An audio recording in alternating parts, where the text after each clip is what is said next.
ఇప్పుడైతే నేను రాగి సంగటికి బియ్యం అయితే ఫస్ట్గా నానబెట్టేసుకున్నాను, బాగా కడిగి నానబెట్టేస్తున్నాను.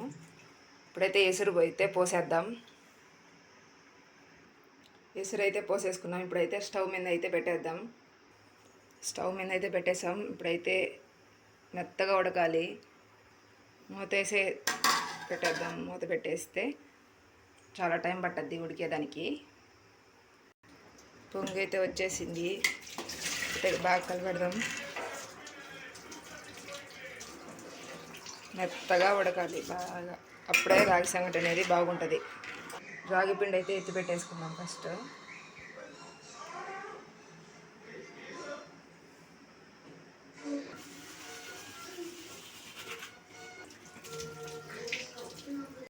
అన్నం అయితే బాగా ఉడికిపోయింది. ఇప్పుడైతే రాగి పిండి అయితే వేసేసుకుందాం.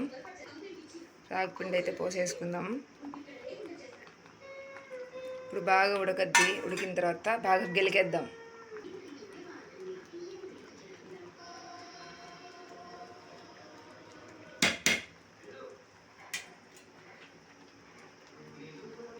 పిండి కూడా అయితే ఇప్పుడు ఉడికిపోయింది. ఇప్పుడైతే బాగా గెలికేసుకుందాం.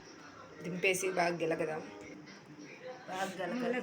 బాగా ఎంత బాగా గెలకుతామో అంత మంచిది. బాగా ఉంటుంది కూడా, మెత్తగా ఉంటుంది సంగటి.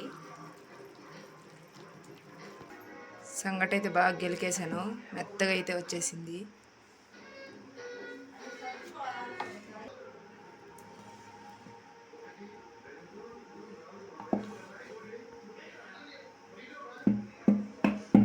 ఒక 5 నిమిషాలు అయితే మూతేసి పెట్టేద్దాం.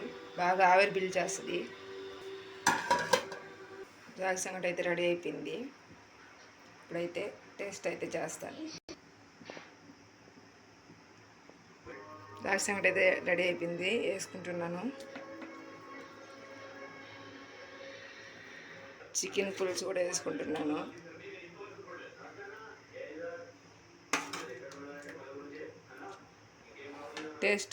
టేస్ట్ అయితే చేస్తున్నాను.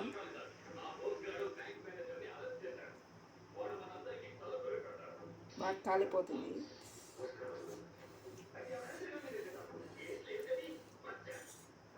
టేస్ట్ అయితే చాలా బాగుంది. మీరు కూడా తప్పకుండా ట్రై చేయండి. చికెన్ పులుసు రాగి సంగటి రెడీ అయిపోయింది. టేస్ట్ అయితే చేసేసాను, బాగుంది. మీరు కూడా తప్పకుండా ట్రై చేయండి. లైక్, సబ్స్క్రైబ్, షేర్ తప్పకుండా చేయండి. Bye bye. నెక్స్ట్ వీడియోలో కలుసుకుందాం.